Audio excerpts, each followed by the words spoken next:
The 1967 Ford Mustang had sat in the dark for 40 years, untouched, unstarted, coated in a silence so complete it felt permanent. Alexandra Whitmore had hired 5 of the best classic restoration specialists in the country, and every one of them had given up. It was her father's car, a man she had not spoken to for 2 years before he died, a wound she never got to close. But there was one man on a forgotten street in Millbrook who knew that engine like a language only he could read. The day he started it, everything changed. What was hidden inside that car? Stay with this story. What comes next will change everything you thought you knew. Mason Cole opened the doors to Cole's Auto at 6 in the morning, the same as every other day. The shop sat on Glenwood Street, a narrow strip of asphalt in the middle of Millbrook, Virginia, where 2-story buildings leaned against each other and the early light came in sideways through the front windows. From outside it was unremarkable.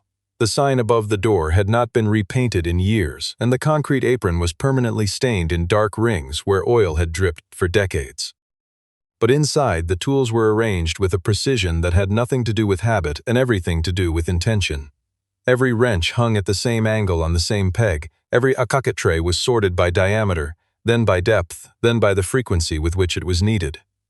There was a photograph on the corner of the main workbench, a woman with dark hair and a quiet expression, and Mason never explained it to anyone because no one who came into the shop ever asked. That morning, a 1972 Chevrolet occupied the main bay. Mason had been working on it for 3 days, long enough to understand why 3 other shops had turned the job away. The carburetor had been rebuilt incorrectly sometime in the previous decade, by someone who had known enough to be dangerous and not enough to be careful, and the correction required dismantling half the fuel system to get back to the original problem. He worked in near silence, using tools that most mechanics had never encountered and adjusting specifications from memory rather than from any chart on the wall. Around 8 o'clock, a man named Joseph knocked on the open bay door, in his early 70s, a canvas jacket regardless of the weather, the kind of man who had run out of other options before arriving at Cole's Auto. Joseph watched for a moment and then said that a shop on Franklin Avenue had called the engine too far gone, and that another place across town had quoted him $3,000 and a month's wait before ultimately giving up. Mason listened to all of this without slowing his hands. Joseph asked, with the tentative directness of someone who genuinely wanted to understand, why Mason had never opened a second location, taken on staff, moved somewhere with more foot traffic. The question landed in the shop and sat there. Mason wiped his hands on a gray shop rag and looked at the question the way a person looks at a language they once spoke fluently and no longer need. He said he had enough. Joseph did not press it. The Chevrolet was ready before noon, and when Joseph drove it out onto Glenwood and heard the engine run clean and even, no hesitation, no rattle, just smooth forward motion, he sat in the lot for a full minute before pulling away. Mason watched from the bay door, then went back inside without ceremony. There was still the rest of the day, and then the next day, and the rhythm of it was something he had come to rely on in the absence of other structures. On the back shelf of the storage room, behind a deck of technical journals printed in German and Italian, there was a cardboard box sealed with tape that had gone amber and brittle at the seams. The journals were not the kind found in an ordinary repair shop. They were engineering publications from European manufacturers, dense with stress calculations and tolerances listed in hundredths of a millimeter. The box had not been opened in several years. Mason walked past it twice during the afternoon without looking at it directly. The way a person navigates around something they have decided not to think about until they are forced to. He was eating lunch at the workbench, a paper bag from the sandwich place 2 blocks over, when his phone rang just before 1 o'clock. The woman on the line identified herself as Carter Hayes and said she was calling on behalf of Whitmore Industries. She asked if he accepted classic restoration work. Mason set down the second half of his sandwich and asked what kind of car. Alexandra Whitmore was standing at her desk on the 35th floor of Whitmore Tower when Carter came back with a one-word answer: interested. The office was long and spare, with floor-to-ceiling windows that reduced the city below to a diagram of streets and blocks and small moving things, a scale that made every problem look containable from a distance. Alexandra was not looking at the view. She was holding a printed document that Logan Pierce's office had sent by courier that morning. The kind of theatrical gesture Logan made when he wanted to ensure something was noticed. The document was a formal acquisition proposal for Whitmore Industries, priced at 30% below fair market valuation, with a board vote requested in 3 weeks. Logan Pierce ran Pierce Capital, a firm that had built its reputation by identifying companies at their moment of greatest vulnerability and moving without hesitation. He had chosen this particular moment with the precision of someone who had done it many times before, and Edward Whitmore's death 4 months earlier had given him exactly the opening he was waiting for. Edward had died at 72, in the house where Alexandra had grown up, and they had not spoken for 2 years before that. The silence between them had been the kind that accumulates in layers, missed calls, misread signals, things said at the wrong moment that neither of them had figured out how to retract. He left her everything, the company, the properties, the accounts, and the Mustang in the garage that had not been driven in 40 years. Alexandra had first seen the car again while visiting the house to begin settling the estate, standing in the garage doorway in her work clothes while dust moved in the thin light above the hood. She had been very young the last time she stood in that garage with her father. Young enough that the memory came back not as a scene but as a sensation, the smell of motor oil and warm metal, his hand resting on the hood, his voice telling her that one day he would fix it, and the two of them would drive around the city with the windows down. That day had not come. Neither had the others he had promised. A week after the acquisition proposal arrived, Logan Pierce found her at a charity dinner in a ballroom that was too warm and smelled of cut flowers and polished floors. He was calm in the way of someone who believes the outcome is already decided. He mentioned the Mustang in passing, not as a question but as a conclusion, and said Edward had always held on to things he never used, and the car in the garage was the clearest example of that habit. He said it was old iron on concrete. Alexandra held her glass and looked at him and said nothing. But something shifted in her that evening. The dismissal had been calculated, she understood that immediately, designed to suggest that her father's legacy was sentimental and fragile and that she should move toward the offer before things became worse.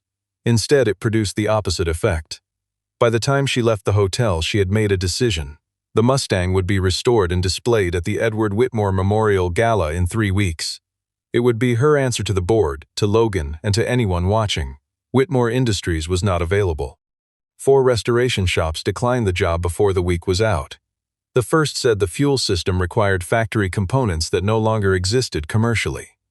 The second looked under the hood for 20 minutes and returned the keys without explanation. The third offered to handle the exterior only and said starting the engine was not something they were prepared to attempt. The fourth sent a written assessment with the word unfeasible in the second sentence. Carter compiled the rejections and placed them on Alexandra's desk. She read the document once and told Carter to find someone else. He asked whether she meant someone outside the state. She said she meant whoever was actually capable, wherever that person happened to be. Evelyn Nash lived in a yellow house on the east side of Millbrook with a desk in the front room covered in files from projects she was no longer officially involved with. She was 68 years old, had spent most of her career in financial operations, and had worked for more than a decade at Harrington Automotive during the years when that company was producing some of the finest restoration engineering in the eastern United States. Carter found her through a Classic Car Owners Association, a chain of referrals that started with a retired engineer in Charlottesville and passed through several people who all said some version of the same thing. When Carter arrived at the Yellow House on a Tuesday afternoon and described the Mustang and its condition, Evelyn listened without interrupting.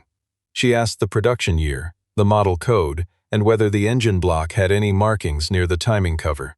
Carter had photographed everything. She nodded and said there was exactly one person for this job. His name was Mason Cole and he had a shop on Glenwood Street. Carter asked why a man in a one-base shop could do what 5 specialists could not. Evelyn looked at him evenly and said, "Go ask him." Alexandra did not send Carter a second time. She went herself without calling ahead on a Thursday morning when the air still held the last of autumn. She drove alone, which was unusual enough that her assistant noticed and said nothing. Cole's auto looked exactly as she had expected. A serviceable building with a faded sign, 2 bay doors, a concrete apron stained in concentric dark rings. The front door was open. Inside, the smell of metal and petroleum sat in the air the way it does in every shop, but beneath it there was something else, a cleanliness to the organization that contradicted the worn surfaces. Every tool occupied a specific location. The floor was swept.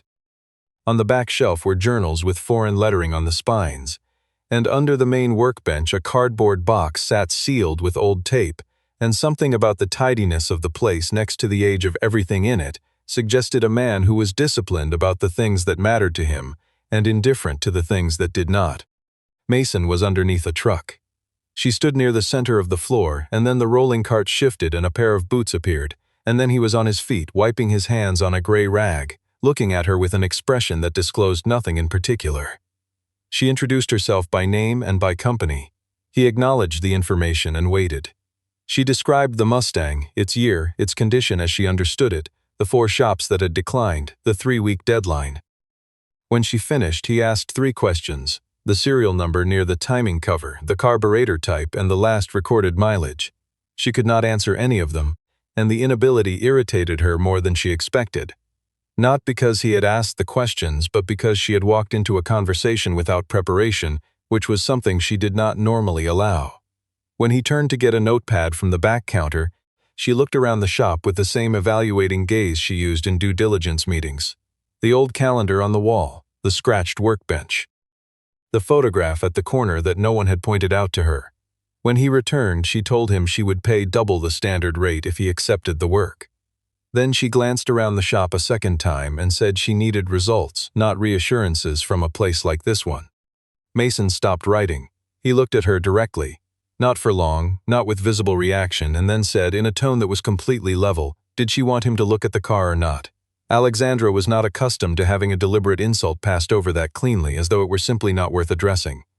She said yes. The car would arrive in 2 days. Deadline was 3 weeks, before the night of the gala. When she left, Mason stood in the bay doorway and watched the car pull onto Glenwood. Somewhere in the back of his mind, a thread moved. He had encountered the name Whitmore before, not recently, but before, he could not yet place where. The flatbed truck arrived Saturday at 7 in the morning before Mason had finished his first coffee. When the tarp was removed, he set his cup down and did not pick it up again. The car was the color of deep water, a navy blue so dark it was almost black in the shadow of the shop, with a white rally stripe that had faded to cream along the driver's side. The chrome trim had oxidized at the edges. The windshield held a fine crack running from the lower right corner, but the lines of the body were intact. The hood, the quarter panels, the rear deck, all of it was there beneath the years, undamaged in the ways that mattered. Mason walked around the car once, slowly, without touching it. He stopped at the driver's side sill, crouched, and read the serial number stamped into the metal below the doorframe. He knew that number. Not because he had seen this specific car, but because the serial block it belonged to had appeared in specifications he had worked from 15 years earlier at Harrington Automotive, during a project that had been canceled without explanation 3 days before he was called into a conference room and handed his termination. The project had involved 3 vehicles from this exact production run. He had spent 4 months developing the restoration protocol for the engine series, work that existed in no public manual, derived from testing and documented entirely by his own hand. He stood up, looked at the car for a moment, then went inside and pulled the cardboard box from under the workbench. The tape split at the seam. Inside were folded drawings, internal documents, handwritten logs, the things he had taken on his last day because they were his original work, and he had not known what else to do with them. He found the folder for the Mustang engine series and opened it on the workbench. He already knew he could fix this car. What he did not yet know was what that was going to mean. Carter arrived at 10:30 in a manner that managed to be simultaneously professional and pressured. He asked for an assessment. Mason said he needed a week before he could offer one. Carter said a week was considerable. Mason said it was less time than it would take to do the job wrong. Carter looked at the open folder on the workbench. Diagrams and columns of figures dense enough to be meaningless to most people, yet specific enough to suggest that they meant something to the man standing beside them, and left the answer where it was. He said he would convey the timeline. He left without pressing further. Mason worked until 8 that evening, cataloging the work ahead: fuel delivery, electrical harness, ignition assembly, and then the engine itself, which was where everything else depended. That night, after shop was locked and Glenwood Street had gone quiet, he sat at the workbench with the folder from the box and read from the first page to the last, the way a person returns to something they once wrote and finds it still holds.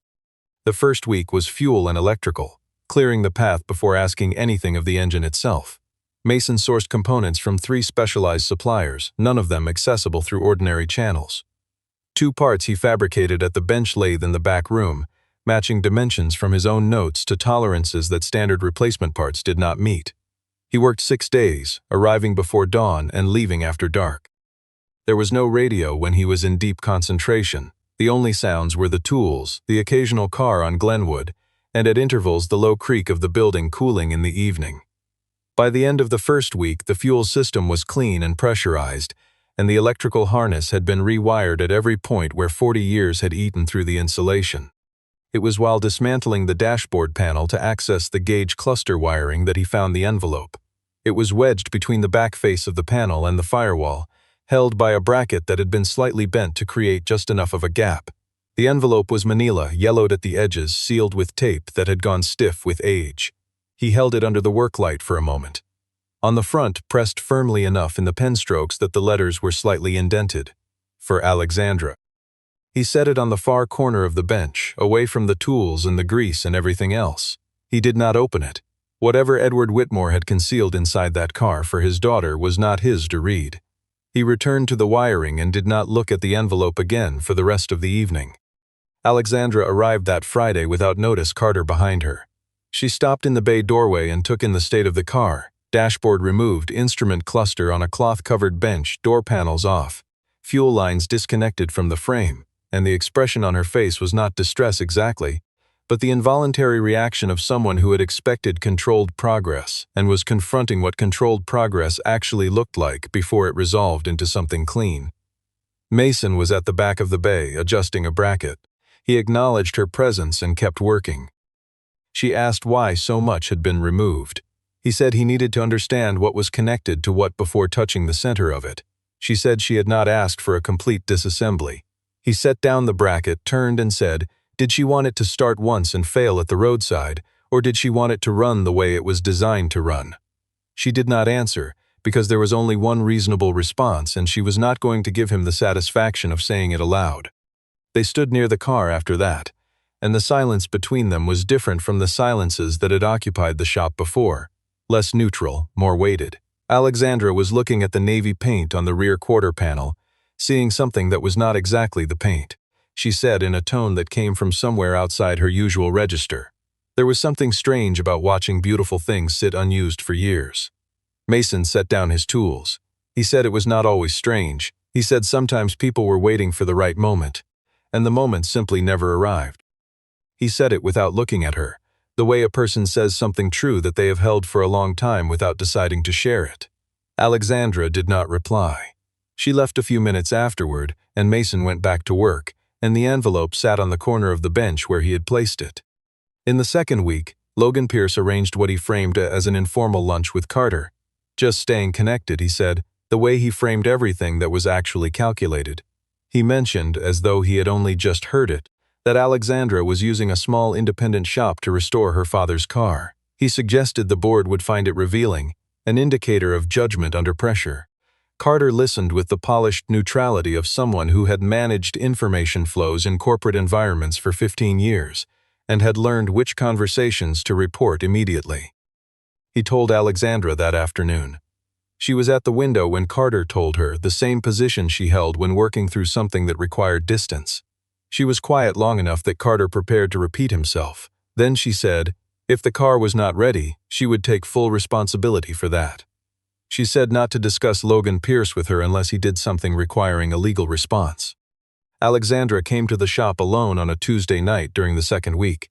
The lights inside were still on at 8:30.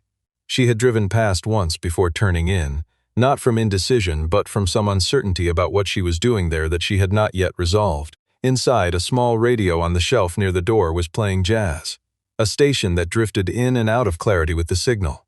Mason was at the workbench, soldering a connection in the rewired harness, the work light throwing a sharp circle over his hands. He did not hear her enter. She stood near the bay door, and then she saw the envelope on the corner of the bench. She recognized the handwriting before she could stop herself from recognizing it. Her father's script, the same forward-leaning letters from every note he had ever left her, and the sight of her own name in his hand, on a yellowed envelope that had been sealed inside a car she had not looked at in years, moved through her like a current she had not been prepared to feel.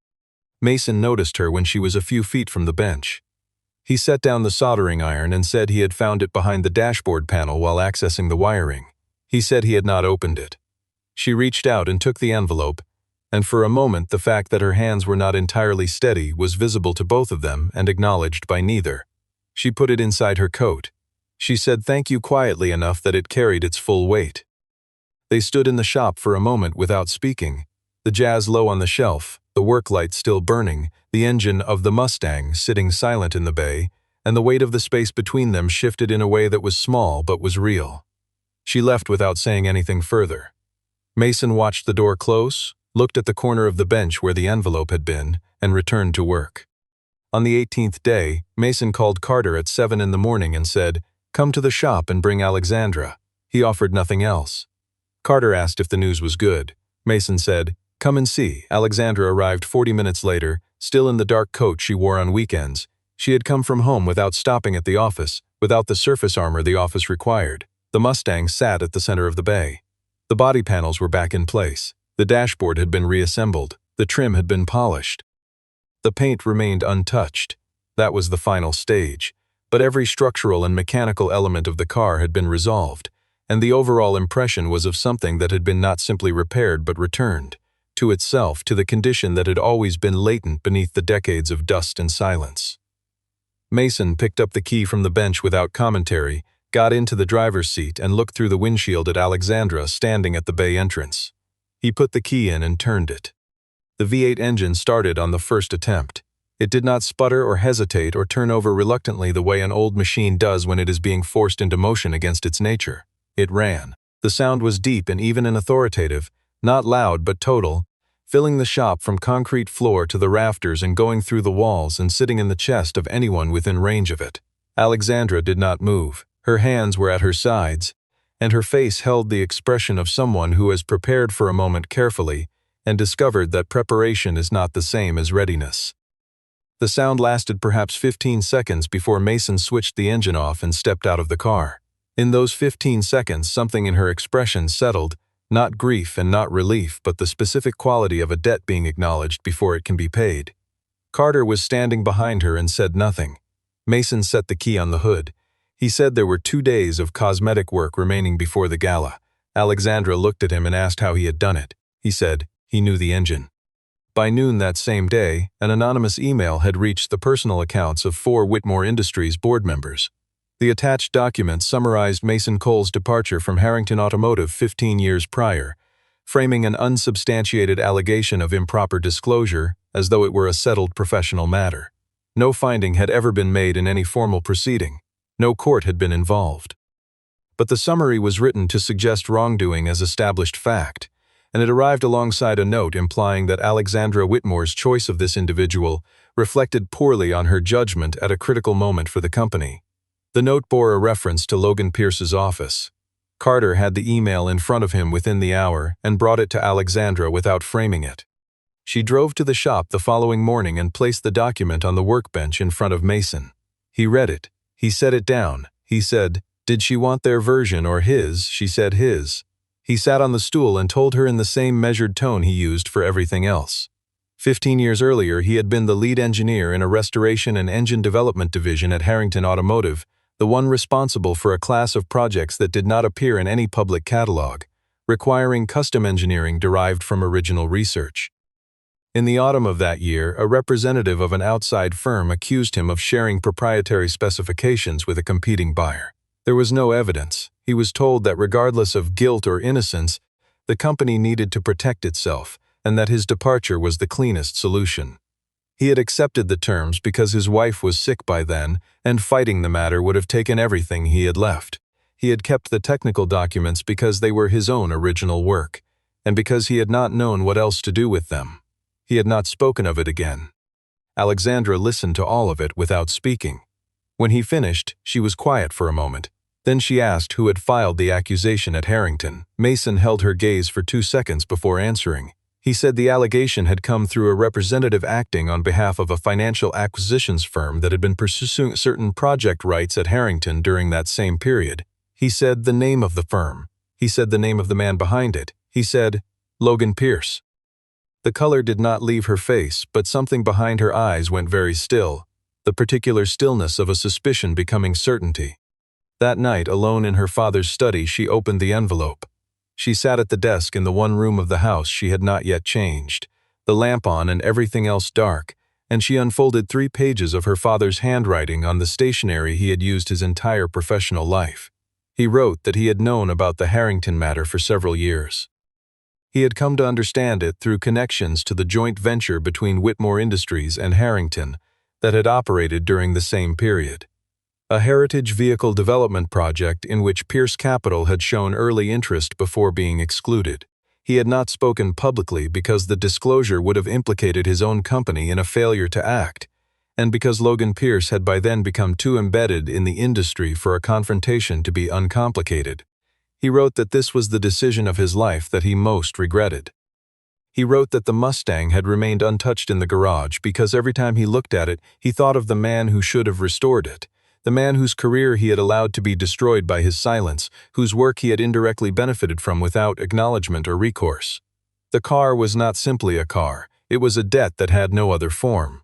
He asked Alexandra to find Mason Cole. He asked her to correct what had been done. He wrote, "Look, I kept everything except the thing that mattered most.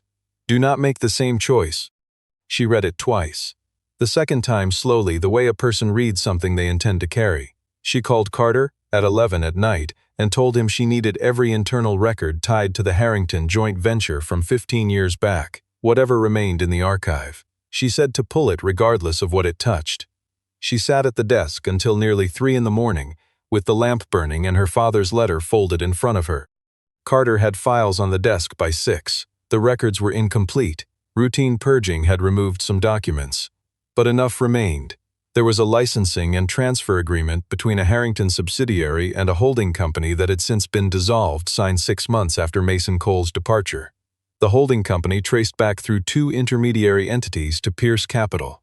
The signature was not Logan Pierce's name, but the corporate chain was clear enough for an independent audit to follow. Carter placed a 2-page summary at the top and left the supporting materials in order behind it. Logan Pierce moved on the morning of the gala. He requested an emergency session of the Whitmore board, citing what he described as materially relevant concerns about executive decision-making. To be held that same afternoon, time to force a vote on the acquisition before the evening event, while Alexandra was in motion and the day was split in 2.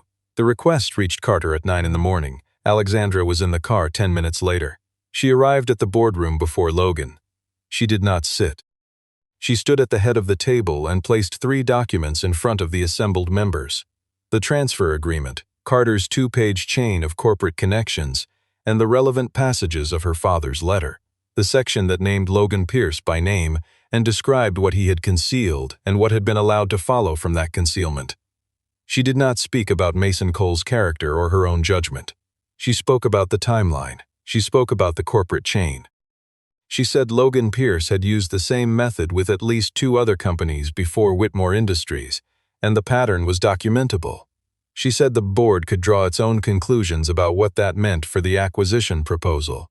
A member from the finance committee requested an independent audit. 2 others immediately seconded. The acquisition vote was tabled pending the audit's completion. Logan Pierce sat across the table throughout and offered no response, which was the first time Alexandra had ever seen him without something prepared to say. While Alexandra was in the boardroom, Mason was in the shop. He had arrived before 5 in the morning following a call the previous night from Carter, who said the car may have been tampered with. The front door showed no sign of forced entry, which meant either a skilled lockpick or someone with access to a key. And there were only 2 keys in existence. He found the damage in his first examination. 4 components removed from the ignition and fuel delivery system, precisely enough that nothing appeared disturbed from a normal distance. They were small parts, but they sat at the convergence of every system that allowed the engine to function. He assessed the scope of the problem in under 5 minutes. He called Carter. He said the car had been interfered with. He said he needed 6 hours. He said to bring Alexandra to the gala that evening and not to worry about the car before then. He worked without stopping from 5 in the morning until early afternoon. He had compatible spare components from the sourcing work of the previous week, but compatibility was not equivalence. Each one had to be verified against spec before installation, calibrated against the engine's existing tolerances, tested in sequence. He did not eat. He did not sit down. He moved between the engine bay and the workbench in the focused, unhurried way of someone who has been asked many times in his life to remain calm and has found that this particular kind of problem is the only one that does not require any effort. The light in the shop moved from gray to pale yellow as the morning advanced. The sounds from Glenwood Street came and went. Mason worked through all of it as though the world outside the bay door had agreed temporarily not to be relevant. The Edward Whitmore Memorial Gala was held in the ballroom of a downtown hotel, under high ceilings and warm light, with 140 guests in evening dress. People who had known Edward Whitmore across decades of shared industry and had come partly to honor him and partly to assess what his absence had left behind. The program listed the Whitmore Industries Foundation's charitable commitments and a short film about the company's history. What the program did not list was the sound that reached the lobby at 7:30, deep, even, resonant, moving through the entrance and into the building and arriving in the ballroom before the image did, so that people were already turning toward the doors when the car came into view. The 1967 Ford Mustang rolled into the lit forecourt of the hotel slowly and without drama, navy blue against the dark of the evening, and everyone who saw it understood immediately that something had been accomplished that was not supposed to be possible. Mason stepped out in a plain dark suit that Carter had arranged. He was not a man who occupied a theatrical moment with any awareness of being watched. He got out of the car, closed the door, and walked to where Alexandra was standing at the edge of the entryway. He held out the key without a word. She took it. She walked to the car alone. She stood in front of it for a moment and placed one hand flat on the hood, the way a person touches something they have spent a long time trying to understand and have finally reached the surface of. Then she opened the driver's door and sat behind the wheel. The leather on the steering column had darkened and softened over decades. The original gauges were in the cluster before her. The smell inside the car was old fabric and metal and something underneath that, both of those things that she could not name but recognized. The way certain smells are not smells exactly but thresholds into specific moments that no longer exist. She sat without starting the engine, her hands in her lap, and nobody in the forecourt spoke, and the quiet lasted for as long as it needed to last. She got out. Her eyes were not dry, though not by much, and she crossed to where Mason was standing a few feet away. She asked if he had known whose car it was when he agreed to take the job. He said not at first. She asked when he had understood. He said when he read the serial number on the doorsill. She asked what that had told him. He said it was an engine series he had worked on a long time ago, before everything that followed, and the car had been on a list he had once cared about and had believed was closed. She held that for a moment. Then she said she was engaging a legal team to address the formal record at Harrington Automotive, to open the matter and pursue whatever documentation was needed to correct what had been done to it. Mason said she did not need to do that. She said she knew. She said it was the right thing regardless. It was the first sentence she had spoken to him that came from no calculation at all, only from the plain fact of what was owed, and she recognized it as such in the moment it left her mouth. It was, she thought, what her father had meant. Logan Pierce had been standing at the edge of the forecourt. He watched the car, and then he watched Alexandra, and then he turned without speaking to anyone and left the gala before the formal program had begun. The car remained in the forecourt for the entire evening. Guests circled it at intervals the way people circle things that have been restored to the condition they were always meant to hold, with a regard that was partly about the object itself and partly about what the object had required of everyone involved. The independent audit ran for 6 weeks and produced conclusions that Logan Pierce's legal team declined to address publicly. Pierce Capital withdrew the acquisition proposal for Whitmore Industries before the audit was formally complete. Logan Pierce stepped away from daily operations of his firm in the weeks that followed, citing personal reasons in a brief company statement. The Whitmore Industries board met 2 months after the gala for a routine session and did not raise the acquisition at any point in the agenda. The letter from Harrington Automotive arrived on an ordinary weekday in a standard envelope with a return address Mason recognized before he had finished picking it up from the floor. It was not a long document. It stated that the internal review of his separation from the company 15 years prior had been reopened in connection with recently disclosed information, and that the original allegation had been determined to have no factual basis. It expressed regret for the impact on his professional record. It was signed by the current head of human resources and countersigned by the general counsel. Mason read it at the workbench. He set it down. He sat looking at the wall for a while. 15 years was a long time to carry a thing for it to arrive as 2 paragraphs on company letterhead. The paper was still only paper. But it was also not nothing, and he did not pretend otherwise. The cardboard box that had lived under the workbench for years was emptied on an evening in November. Mason went through the contents methodically, sorting by subject and by date, and transferred everything to a proper file box that he labeled and placed on the back shelf alongside the technical journals. He did not discard a single page. He also did not put anything back under the bench. The box had been the equivalent of a door he had bolted shut and agreed to leave that way, and opening it did not require a ceremony. It required only deciding that the reason for concealing it no longer applied. The decision was made in a moment of complete quiet. No one was there to observe it. The most durable changes tend to be those. The Mustang was installed in the main lobby of Whitmore Tower in early December, beneath the central atrium, where it could be seen from 3 floors of interior balconies. A small placard stood beside it. It gave Edward Whitmore's name, his years, and a single line that Alexandra had written herself. He kept his promises late. Every morning before the building filled, she came through the lobby on her way to the elevator and paused near the car. Briefly, without making anything of it, just long enough to feel the full weight of what it had taken to get from there to here, and to let it be something she carried without flinching. She was learning, slowly, that this was what it meant to not close a thing before it had finished becoming what it was. 3 weeks after the gala, a second sign appeared below the faded board above the door of Cole's Auto. It was clean and simply lettered, specialized in classic restoration. Mason installed it himself on a clear Tuesday morning and opened the shop at 6 as always. He made coffee. He sat at the workbench. On the surface of the bench, in a spot where he would have noticed it immediately when he walked in, there was a white envelope that had not been there the night before. The front door had been locked. There were 2 keys in existence. He recognized the handwriting without having to think about it. The same deliberate, slightly forward-leaning script he had last seen on an envelope wedged behind a dashboard panel in a car that had not run in 40 years, addressed then to Alexandra and addressed now to him. He picked it up. He held it in both hands in the quiet of the shop, the morning light just beginning to come through the bay door windows, Glenwood Street still and gray outside. He did not open it right away.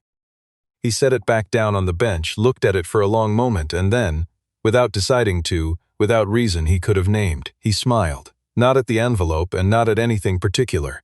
Just the way a person smiles when something that has been wrong for a very long time is finally, at last, beginning to come right.